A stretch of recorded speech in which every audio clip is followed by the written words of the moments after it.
राधे राधे, जय श्री कृष्णा। ज्येष्ठ मास की आप सभी को ढेरों शुभकामनाएं। ज्येष्ठ मास में स्नान, व्रत और दान पुण्य करने के साथ ज्येष्ठ मास में बड़ पीपल और आकड़े के पेड़ को सींचने, दिया बाती करने का अक्षय फल प्राप्त होता है। अगर आप ज्येष्ठ मास में पूरे महीने व्रत करने में असमर्थ हैं तो आपको स्नान करने के बाद बड़ पीपल और आकड़े के पेड़ को सींचना चाहिए, सुबह शाम दिया बाती करना चाहिए। इससे 7 जन्मों की दरिद्रता दूर हो जाती है। और हमेशा की तरह अगर अभी तक आपने मेरे चैनल को सब्सक्राइब नहीं किया है तो कृपया मेरे चैनल को सब्सक्राइब करें ताकि मेरा आगे आने वाला वीडियो सबसे पहले आपको मिले। धन्यवाद। ज्येष्ठ मास में बड़ पीपल और आकड़े के पेड़ को सींचने की कहानी। एक बार एक बहुत छोटा सा गांव था। उस गांव में एक ब्राह्मण दंपति रहते थे।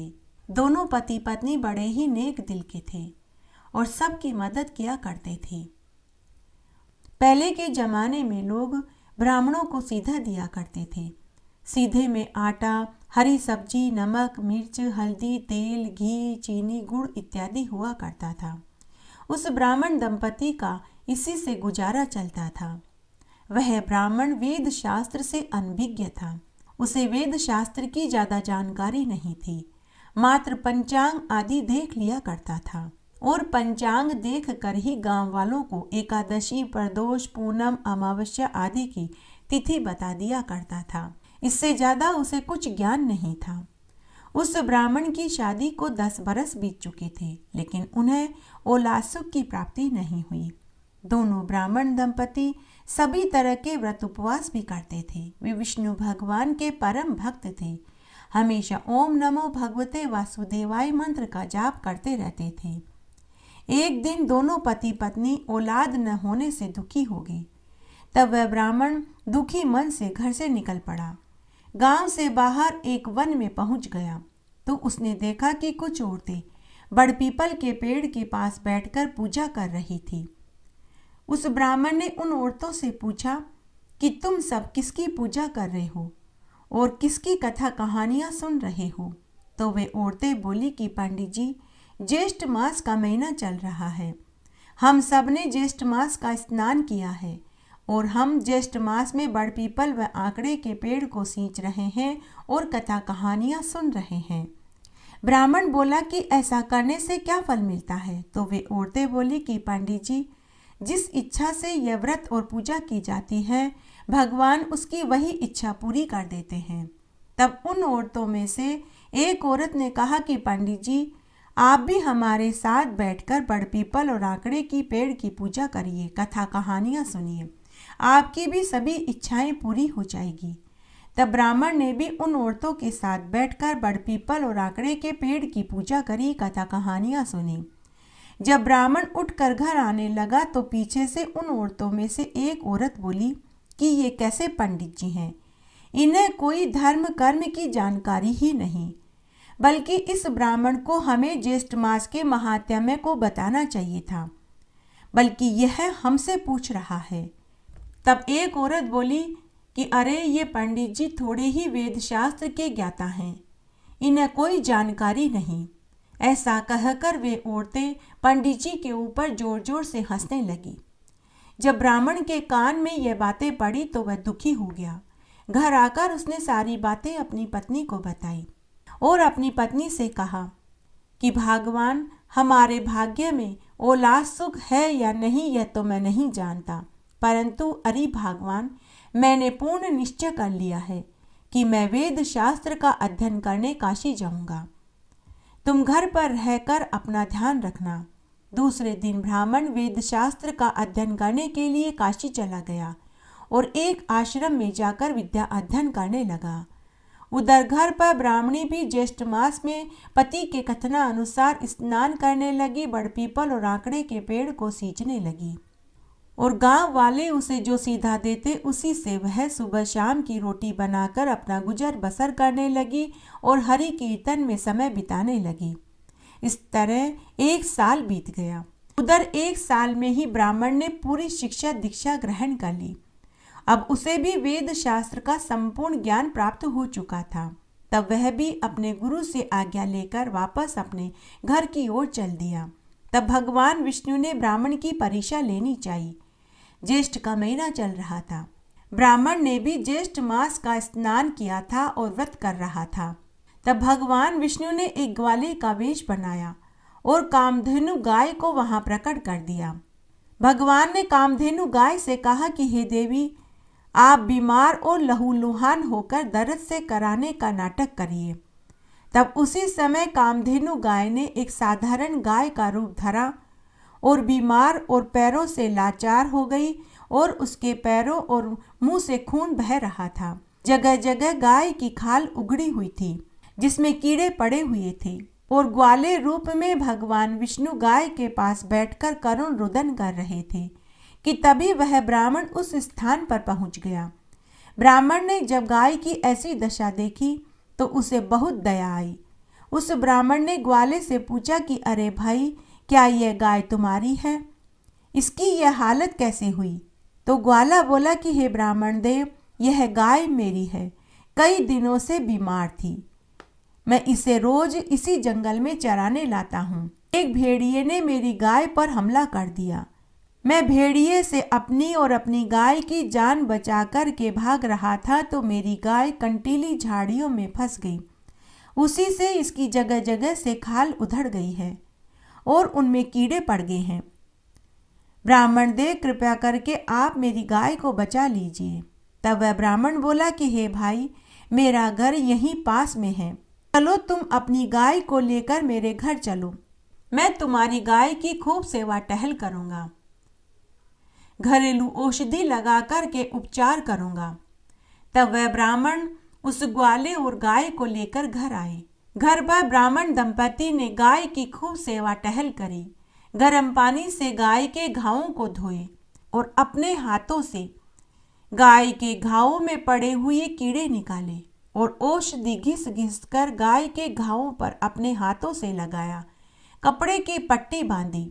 ब्राह्मणी गाय के लिए गुड़ और गरम गरम दलिया बना कर के लाई। गाय को हरा हरा चारा और गुड़ का दलिया खिलाया।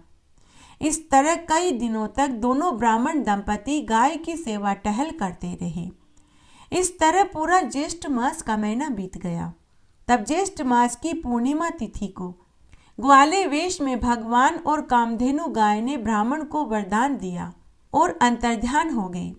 सुबह जब ब्राह्मण दंपति सोकर उठे तो उन्होंने देखा कि उनकी टूटी फूटी झोपड़ी की जगह सुंदर महल नुमा मकान हो गया था। घर में जगह जगह के अन्न धन की ढेरियां पड़ी थी।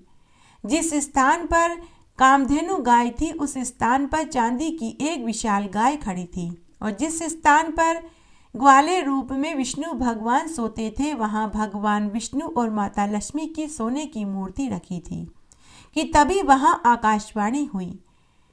भगवान ने कहा कि हे ब्राह्मण, मैं तेरी पूजा और सेवा से अत्यंत ही प्रसन्न हुआ। मैं तुझे पुत्र का वरदान देता हूँ।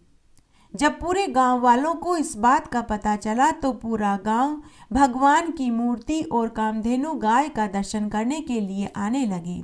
जब उस नगरी के राजा को पता चला तो राजा ने एक विशाल मंदिर बनवाया और उस मंदिर में भगवान विष्णु और माता लक्ष्मी की मूर्ति के साथ कामधेनु की मूर्ति की भी स्थापना करी गई और उसी ब्राह्मण दंपति को मंदिर का पुजारी नियुक्त कर दिया।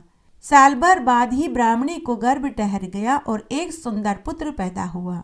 तब राजा ने पूरी नगरी में यह ढिंडोरा पिटवा दिया कि सभी को ज्येष्ठ मास में बड़ पीपल और आकड़े के पेड़ की पूजा करनी चाहिए और गाय की सेवा पानी करनी चाहिए। ऐसा करने से अक्षय फल प्राप्त होता है। हे विष्णु भगवान, हे माता लक्ष्मी, जैसे आप उस ब्राह्मण के ऊपर प्रसन्न हुए वैसे सबके ऊपर होना। कहानी कहने वाले के ऊपर, सुनने वाले के ऊपर और हुक्कारा भरने वाले के ऊपर। ज्येष्ठ मास के स्नान व बड़ पीपल और आकड़े के पेड़ को सींचने की कहानी। एक बार बहुत छोटा सा पहाड़ी गांव था। उस गांव में कई बरसों से एक बूंद भी बरसात नहीं गिरी, इसलिए उस गांव में अकाल पड़ा हुआ था। बिना जल के उस गांव के बाशिंदे अपना घर, खेत, खलियान छोड़कर अन्यत्र चले गए, क्योंकि इंसान बिना खाए कुछ दिन निकाल सकता है लेकिन बिना जल के जीवित नहीं रह सकता। गांव वाले अपने अपने परिवार वालों और मवेशियों को लेकर जा चुके थे। अगर उस गांव में कोई बचा था तो एक ब्राह्मण परिवार और एक राजा का परिवार बचा था। इन दोनों परिवारों को ज्ञात था कि गांव में क्यों अकाल पड़ा, क्योंकि उनके पुरखों ने उन्हें कुछ अधूरी सी बातें बताई थी। तब एक दिन राजा ब्राह्मण के पास आया और गांव में अकाल का कारण पूछने लगा। तो ब्राह्मण राजा से बोला कि हे महाराज, मुझे भी मेरे पुरखों ने अधूरी जानकारी दी थी, पूरी जानकारी तो मुझे भी नहीं मालूम, इसलिए हमें किसी ज्ञानी महात्मा से पूछना चाहिए। तब वह राजा और वह ब्राह्मण काशी पहुंच गए और वहां एक संत महात्मा के आश्रम में गए और उन्हें प्रणाम करके उनके पास बैठ गए। संत ने उन्हें उनसे आने का कारण पूछा। तब राजा और ब्राह्मण ने अपने नगर में पड़े अकाल के बारे में बताया और पूछा कि हे संत महात्मा जी, आप तो त्रिकालदर्शी हैं, कृपया करके आप बताइए कि हमारे गांव में बरसात न होने का क्या कारण है।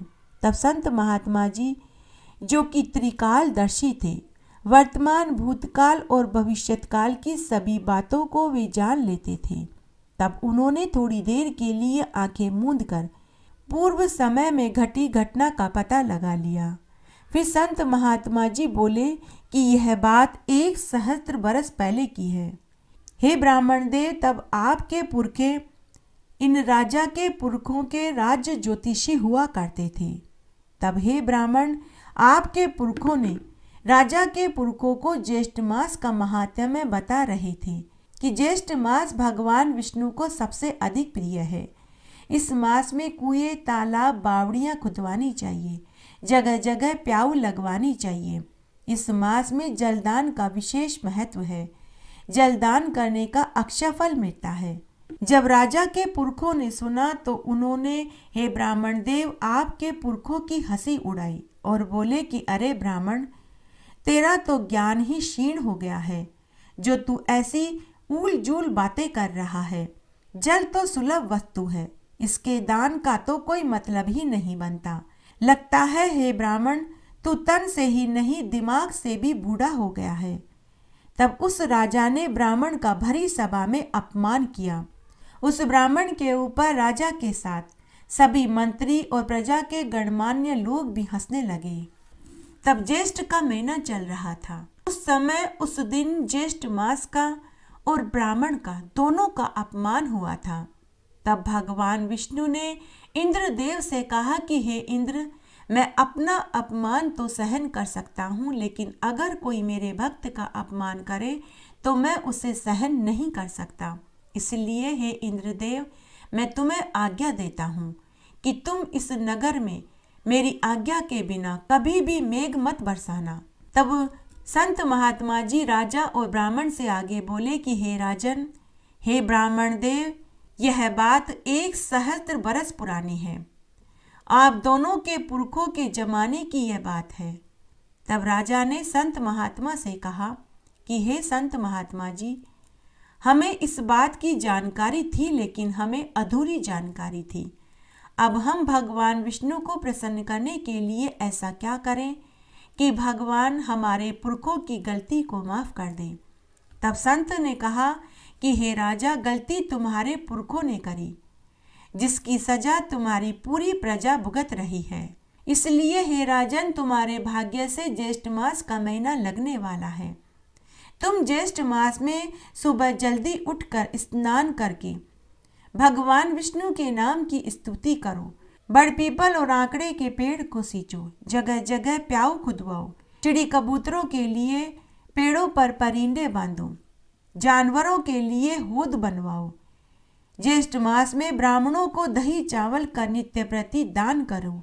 गरीबों और ब्राह्मणों को जूता, छाता, ताड़ का पंखा, ककड़ी, शरबत, आम, तरबूज, खरबूजा आदि दान करो। हे राजन, तुम सबसे पहले अपने इसी ब्राह्मण से व इसके पुरखों से अपने पुरखों की गलती की क्षमा मांगो।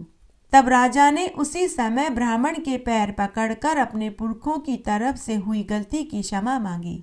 तब ब्राह्मण ने राजा से कहा कि हे राजा, जो गलती आपके पुरखों ने करी उस गलती को हमें ही सुधारना होगा। तब संत महात्मा से आज्ञा लेकर राजा और ब्राह्मण वापस अपने नगर में, अपने गांव में आए।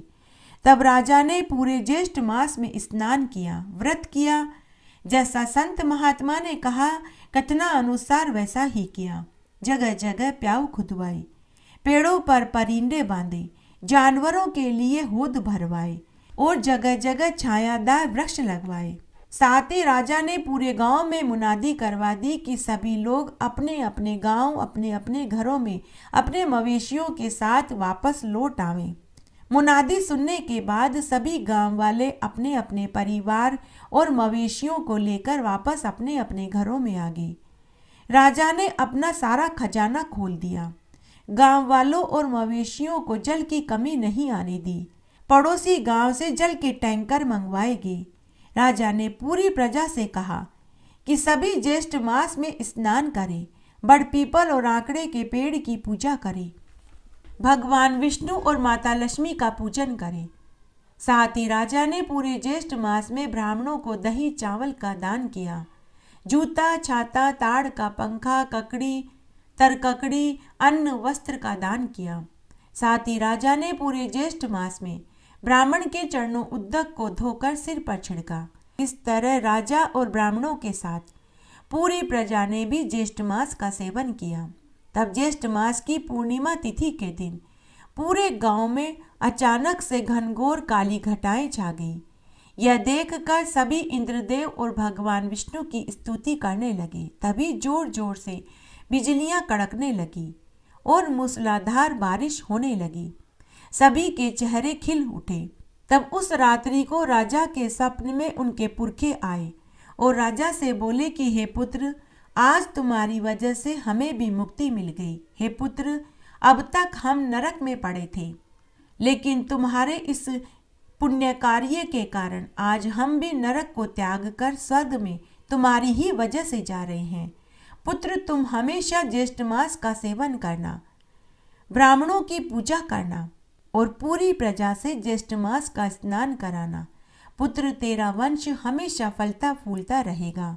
ऐसा आशीर्वाद देकर राजा के पूर्वज स्वर्ग में चले गए। तब दूसरे दिन राजा जब सोकर उठा तो उसे अपने स्वप्न वाली बात याद आई। राजा ने अपने स्वप्न वाली बात अपनी रानी को बताई कि तभी वहाँ राजा का कोषाध्यक्ष आया और बोला कि महाराज की जय हो। राजा ने कोषाध्यक्ष से पूछा कि आज इतने सवेरे आने का क्या कारण है? कहीं प्रजा पर कोई आर्थिक संकट तो नहीं आन पड़ा?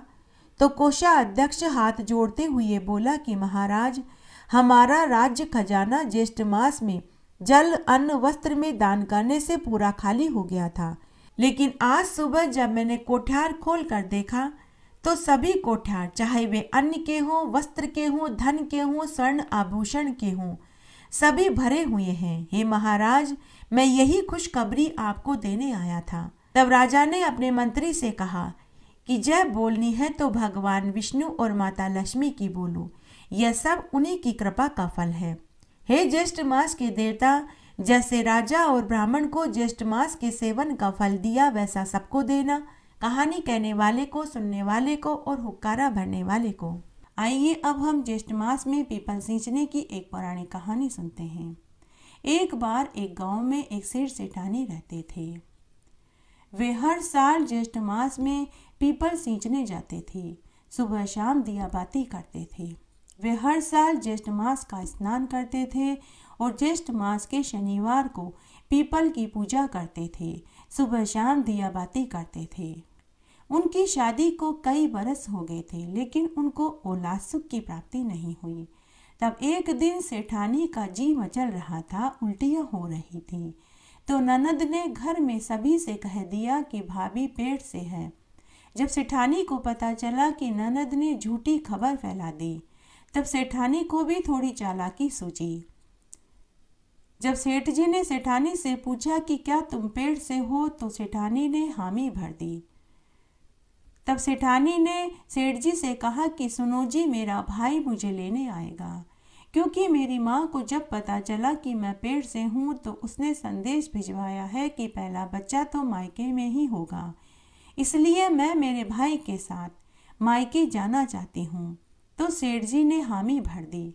फिर सेठानी अपने भाई के साथ मायके में आ गई। इधर सेठानी ने पूरी बात अपनी माँ को बताई। माँ ने कहा कि बेटी, जब सबको सच्चाई पता चलेगी तो क्या होगा। तो बेटी ने अपनी माँ से कहा कि माँ, जैसा मैं कहती हूँ तुम तो वैसा करो, सब ठीक हो जाएगा। माँ बेचारी क्या करती, उसे अपनी बेटी का घर बचाना था। 9 महीने के बाद सेठानी ने अपने ससुराल में खबर भिजवाई कि बेटा हुआ है। सेठ जी की तो खुशी का ठिकाना नहीं रहा। उन्होंने पूरे गांव में लड्डू बंटवाए। 1.25 महीने बाद जब सेठानी मायके से ससुराल में आई तो सबने कहा, बेटा कहाँ है, हमें भी दिखाओ। सेठानी ने एक गूदड़ी को चादर में लपेटकर गोद में दबा लिया और बोली कि नहीं, नजर लग जाएगी, कुछ समय के बाद दिखाऊंगी। सेठ जी ने सेठानी से एकांत में कहा कि अरे बावली, मैं तो उसका पिता हूँ, मुझे तो दिखा। परंतु सेठानी ने सेठ जी से कहा कि मैं अभी नहीं दिखाऊंगी, जैसा मैं कहती हूँ आप वैसा करो। सबसे पहले आप जलवा पूजन और नामकरण संस्कार और भोग का आयोजन करवाओ। सेठ जी ने सब वैसा ही किया। सभी रिश्तेदारों को, पूरे गांव वालों को भोग में बुलाया। ननद ने सोने का हार नेग में मांगा। सेठ जी ने सबको सब दिया। जब पंडित जी ने कहा कि बच्चे का नामकरण करेंगे, बच्चे को लेकर आओ, तो सेठानी ने कहा कि आप इस कटार को देखकर नामकरण कर दीजिए। अभी बच्चे को बाहर नहीं लाएंगे, नहीं तो हमारे बच्चे को नजर लग जाएगी। तब पंडित जी ने कटार को सामने रखकर नामकरण कर दिया। पूरा आयोजन खूब अच्छे से संपन्न हो गया। इस तरह खुद सेठ जी ने भी अपने बच्चे को नहीं देखा।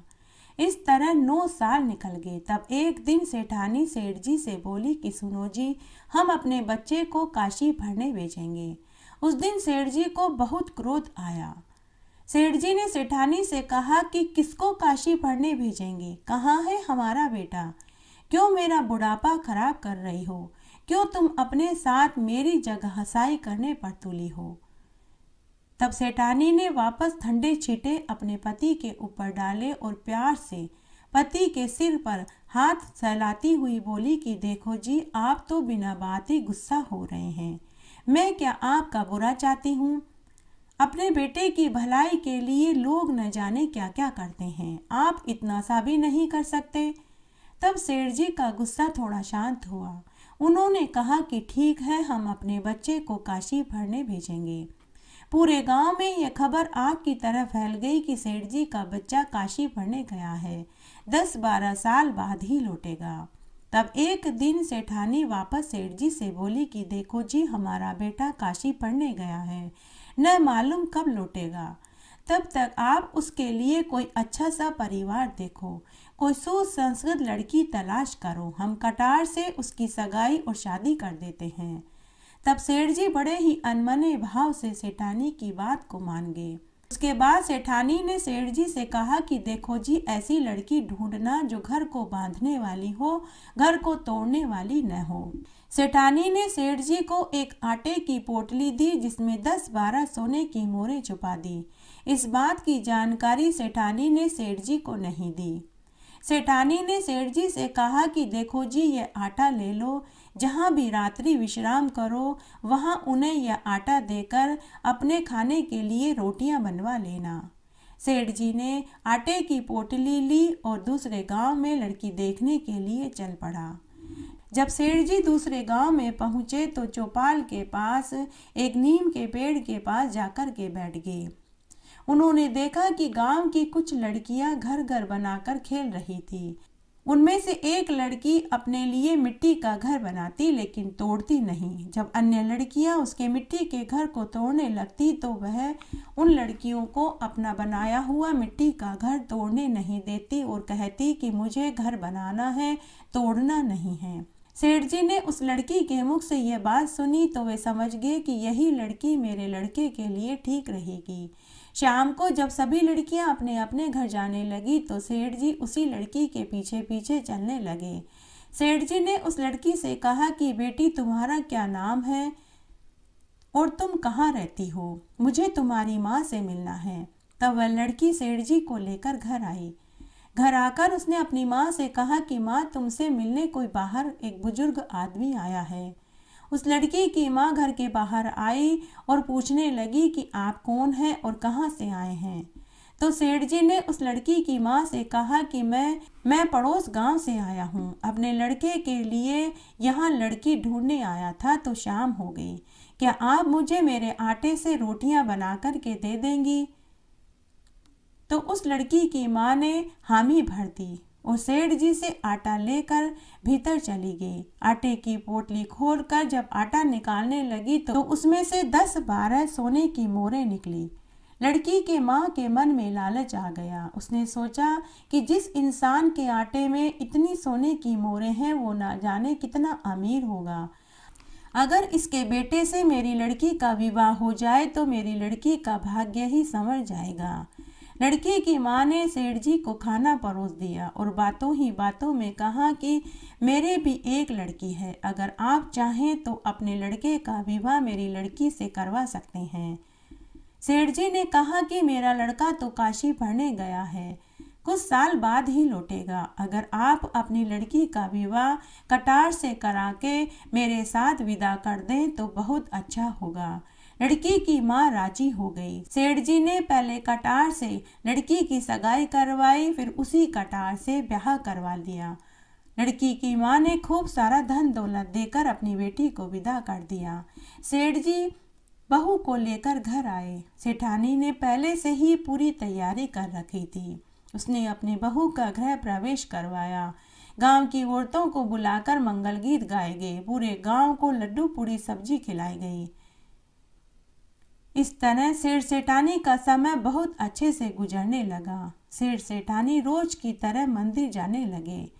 तब एक दिन सेठानी ने अपनी बहू से कहा कि बहू, चूल्हे की आग और परिंदे का पानी खत्म मत होने देना, घर में झाड़ू पोछा कर लेना, तब तक हम शाम को मंदिर दर्शन करके बड़ पीपल और आकड़े के पेड़ को सींच कर दिया बाती करके घर आ जाएंगे। इस तरह सेठ सेठानी का समय बड़े मजे से बीतने लगा। तब एक दिन चूल्हे की आग भी खत्म हो गई और परिंदे का पानी भी खत्म हो गया। नई बहू भागी भागी पड़ोसन से आग मांगने गई और बोली कि भाभी जी, मेरे चूल्हे की आग खत्म हो गई है, मुझे जल्दी से चूल्हे की आग दे दीजिए। मेरे सास ससुर मंदिर से आते होंगे, मुझे खाना बनाना है।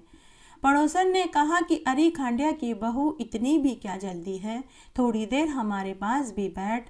अरे तेरे सास ससुर के कोई बेटा बेटा नहीं है, हमने तो आज तक नहीं देखा, क्या तूने देखा है? बहू ने कहा कि नहीं, मैंने भी नहीं देखा, लेकिन मेरी सास कहती है कि मेरे पति काशी पढ़ने गए हैं। पड़ोसन ने कहा कि अरे बहू, सब झूठ बोलते हैं, तेरे सास ससुर के कोई बेटा बेटा नहीं है। तब बहू उदास होते हुए पड़ोसन से बोली कि अब मैं क्या करूं? तो पड़ोसन ने कहा कि जैसा मैं कहती हूँ वैसा कर। आज तू दाल रोटी जली हुई बना दे, झाड़ू पोछा भी मत कर, दिया बाती भी मत कर। उस दिन बहू ने पड़ोसन के सिखाए सीख के अनुसार न तो घर में झाड़ू पोछा किया, न सास ससुर के कपड़े धोए और न ही संध्या की दिया बाती करी। दाल रोटी भी जली हुई बना कर के रख दी। जब सास ससुर शाम को आ रहे थे तो दूर से ही उन्होंने घर में अंधेरा देखा तो उनका माथा ठनक गया। जब वे घर में आए तो उन्होंने देखा कि घर में न झाड़ू पोछा हो रखा था, न ही उनके कपड़े धुले हुए थे, और जब वे भोजन करने बैठे तो दाल रोटी भी उन्हें जली हुई मिली। सास ने बहू से कहा कि बहू, आज तो दाल रोटी जली हुई है। बहू ने सासू माँ से कहा कि सासू माँ, एक दिन जली हुई दाल रोटी खा लोगे तो कुछ नहीं बिगड़ेगा, मुझे तो पूरी उम्र खांडिया की बहू बनकर रहना पड़ेगा। सास ससुर समझ गए कि बहू को बाहर की हवा लग गई है। दूसरे दिन सास ससुर जब मंदिर जाने लगे तो बहू ने 7 कमरों की चाबी मांगी। सास ने चाबी देने से इनकार कर दिया, लेकिन ससुर बड़ा ही समझदार था। उन्होंने कहा, भगवान, 7 कमरों की चाबी से अगर बहू खुश हो जाती है तो दे दो। यह सब कुछ आज भी इसका है तो कल भी इसका ही है। इस तरह सास ने 7 कमरों की चाबी बहू को दे दी। सास ससुर मंदिर चले गए। पीछे से बहू ने एक एक कमरे को खोल कर देखा। उसने देखा कि किसी कमरे में नए नए कपड़े पड़े थे, किसी में गहने थे, किसी में अन्न धन के भंडार भरे थे, तो किसी में दाल चीनी और गुड़ और घी था। जब बहू ने 7वां कमरा खोल करके देखा तो उसमें पीपल का पेड़ और बहुत सुंदर मंदिर था। सुंदर सा सरोवर बह रहा था। पीपल के पेड़ के नीचे 20-22 साल का सुंदर युवक बैठा था। सूर्य नारायण भगवान 7 घोड़ों के ऊपर सवार थे। खेजड़ी के वृक्ष के नीचे गणेश जी भगवान बैठे थे। पीपल पतवारी दही दूध के हिंडोले में झूल रही थी और तुलसी जी हरी भरी हो रखी थी। तब बहू ने उस सुंदर युवक से पूछा कि तुम कौन हो? वह सुंदर युवक बोला कि मैं तुम्हारा पति हूँ। बहू ने कहा कि मेरे पति तो काशी पढ़ने गए हैं। नवयुवक ने कहा कि मैं कल ही वापस आया हूँ, तुम मेरे माता पिता को मत बताना, नहीं तो मेरी माँ गुस्सा होगी। यह सुनते ही बहू खुशी हो गई। उसने पूरा दिन वहीं बिताया। जैसे ही सास ससुर के आने का समय हुआ तो बहू ने 7 कमरों में ताले लगा दिए। उस दिन उसने बहुत अच्छे अच्छे व्यंजन बनाए। सास ससुर ने जब घर की हालत देखी तो वे सोचने लगे कि बहू घर की चाबी से ही खुश हो गई और हमें क्या चाहिए। इस तरह रोज सास ससुर मंदिर जाने लगे। पीछे से बहू सारे कमरों के ताले खोलकर 7वें कमरे में चली जाती और वहीं खाती पीती उठती बैठती और सोती रही। इस तरह से बहू को गर्भ ठहर गया। जब बहू के गर्भवती होने की खबर सास ससुर को लगी तो उन्होंने उससे पूछा कि यह बच्चा किसका है? हमारा बेटा तो काशी पढ़ने गया हुआ है, यह सब कुछ कैसे हुआ? बहू ने अपने सास ससुर को पूरी बात बताई। अब सास ने बहू को समझाया कि बेटी, हम चूड़ी पहनाने की रस्म करेंगे, तब तुम अपने पति को बुला कर के लाना। जब वह वापस जाने की जिद करे तो जो मैं कहूँ तुम वैसा ही करना। तब बहू ने वैसा ही किया। 8वें महीने में बहू को चूड़ी पहनाने की रस्म रखी गई। पूरा गांव एकत्र हुआ। बहू के मायके वालों को बुलाया गया। होम की तैयारी होने लगी। सभी लोग सेठ-सेठानी के बेटा बहू का इंतजार करने लगे। तभी कानाफूसी होने लगी कि अरे, सेठ-सेठानी के तो बेटा था ही नहीं, आज बहू का भी अता पता नहीं है। तभी सामने से बहू सुर्ख लाल जोड़ा पहनकर, खूब सारे गहने गांठे पहनकर आती हुई दिखाई दी। उसके साथ 20-22 साल का एक बहुत सुंदर नवयुवक भी आता दिखाई दिया। तब पूरे गांव वालों ने कहा कि सेठानी को इतना सुंदर बेटा था, इसीलिए यह छिपा कर रखती थी। हाथ लगाओ तो नीला पड़ जाए, इतना गोरा चिट्टा सेठ सेठानी का बेटा है। उसके बाद चूड़ी पहनाने की रस्म हुई, होम हुआ। बर्फी, लड्डू, पूड़ी, सब्जी पूरे गांव को खिलाई गई। पूरे गांव भर में सेठ सेठानी ने सभी को चांदी के सिक्के बांटे। सभी बहुत खुश हुए। पूरे गांव वाले सेठ सेठानी के बेटा बहू को आशीर्वाद देकर चले गए। बाद में जब बेटा भी जाने लगा तो बहू ने जाने नहीं दिया। तब सुंदर युवक ने अपनी पत्नी से कहा कि जाना तो पड़ेगा। तब बहू ने सास के कहे अनुसार किया।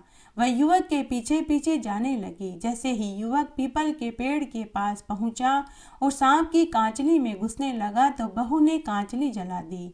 तभी युवक जोर जोर से चिल्लाया कि हाय मैं जल गया, हाय मैं जल गया।